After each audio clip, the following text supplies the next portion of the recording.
Joke lang, ma'am, sir. Hindi na natuloy po na nag-trainings nga lang. Parang lang to sa atubangan ko mag-salita.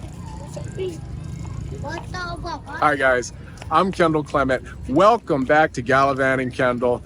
Never miss another video. Shoot me an email at gallivanting.kendall23@gmail.com. That's gallivanting.kendall23@gmail.com.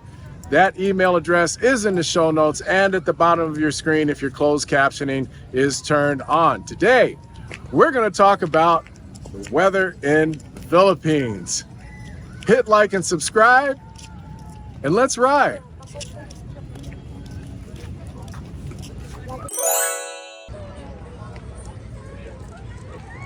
Hey guys, so let's talk about the weather. Exciting topic, right?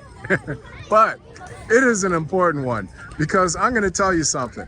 You know how back in the US we have 4 seasons, and not so much in Southern California, but for the most part, the US has 4 seasons. You know, we have winter, we have spring, summer, and fall. Well, here in the Philippines, there's pretty much just 2 seasons.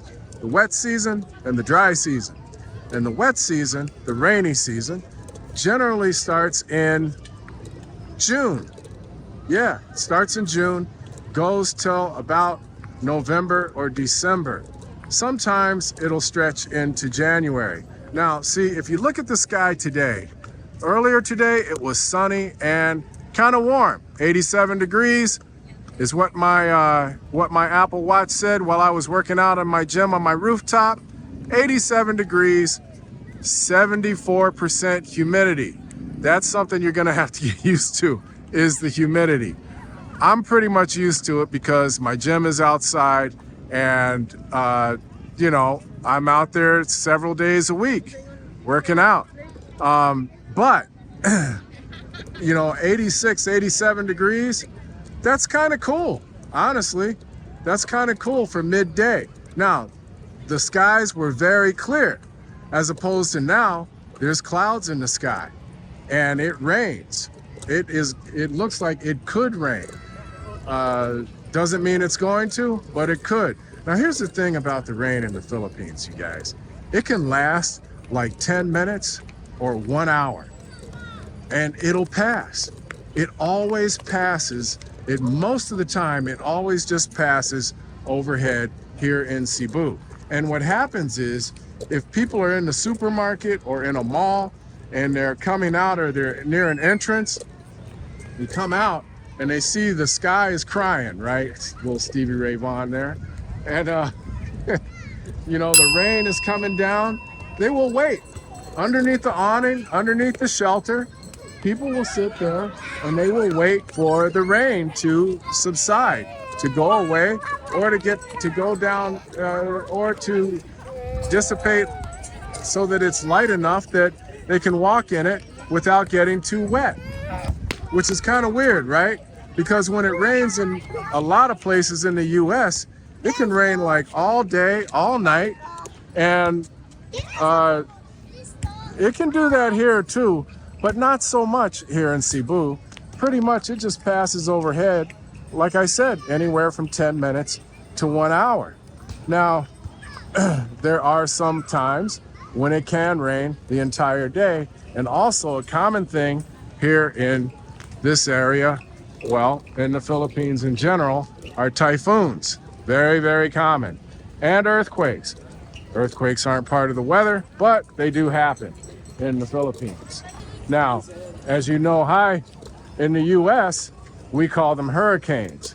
Here in Southeast Asia, they are called typhoons, and they are nasty. Now, I haven't experienced a typhoon. A typhoon did happen the year before I came here. In fact, less than about 6 months before I came here, there was Typhoon Odette in December of 2021, and I arrived here, my dog and I arrived here in June of 2022. So we missed Hurricane Odette, and honestly, we moved to Mactan Island, and they were still repairing the damage from Odette. I mean, 6 months later, all the street lights had been ripped up out of the ground. the streets were very, very dark. Even in the busy areas near the mall, the streets were very, very dark because of Typhoon Odette. So I was lucky. I got to miss that one. Now, it rains. One of the things I noticed was that it rains a lot more on Mactan than it does over here on Cebu Island. It is kind of out there, a little bit remote, and it does rain a lot more, it seems to me, on Mactan than it does here on Cebu. And I have seen it rain all day there. But here in Cebu, it just kind of blows right over you, and people will generally stay inside and watch the storm. Now, what about the dry season? The dry season, man, it can get hot. The temperature can be 90 to 95 degrees, and the real feel will be 10 degrees hotter. Yeah, and no rain, or very little rain. Very little rain. In fact, you might be praying for rain. It can be so hot in the dry season. So you want to be prepared. When you come here, you want to make sure you bring a poncho, some rain gear. You want to make sure that you have what you need to be comfortable. Also, once you're here, it's always a good idea to have some extra food on hand. Have some extra provisions, like some extra water. I still buy water in the 10-gallon or the 10-liter bottles. I never did get a dispenser, and I'm gonna get a dispenser at some point, but not right now. I think I'll wait till after I move over to Luzon, and then I'll get a water dispenser. Now, I do have a friend, or had a friend, who has one of those big 50-gallon barrels, and that's how he keeps his water. He has 2 of those, and he keeps it in there and he rotates it out.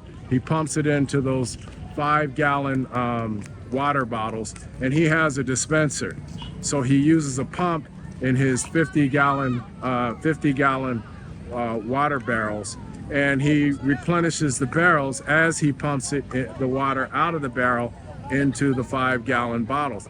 Sounds like a pretty good system. That way you make sure you always have potable water. Water's always drinkable, and you don't have to treat it, really, if it's already filtered or already treated. So those are some of the things you want to think about. Make sure you have your rain gear, because it does rain a lot more than in Southern California in the wintertime. Well, that's not hard. Because those of us who have lived in Southern California for a long time know that we can go through years of drought. And my understanding is that Southern California has just come out of drought status. So make sure you have your umbrellas when you come here. Make sure you get extra food if you're already here. If you're already here, stock up your pantries, man. My rule of thumb is I like to have like 10 days. I like to have 10 days of food and water for my dog and I. And it's just me and my dog. I don't live with a partner or girlfriend right now. So we go through a 10-liter bottle of water in about 2 days. Between the 2 of us, it's about 2 days. I don't drink the water from the 10-liter bottle though, because I use Life Straw water bottles. And so what I do is I just get my water right out of the tap, which comes from a well in the ground into the water tower above my house. I just fill up my Life Straw water filter bottle and I put it in the fridge, or I put some ice in it, and that's how I drink my water. Other than that, I mean, water for coffee, sure, I just pour it directly out of the 10-liter jug. And then my, of course, for my dog, I give her the water right out of the jug. And water for cooking, the 2, take it right out of the 10-liter water bottle. If you feel you've gotten value out of this video, hit like and subscribe. Thank you to all my subscribers. I really do appreciate all your support. Thank you for watching. Thank you for subscribing.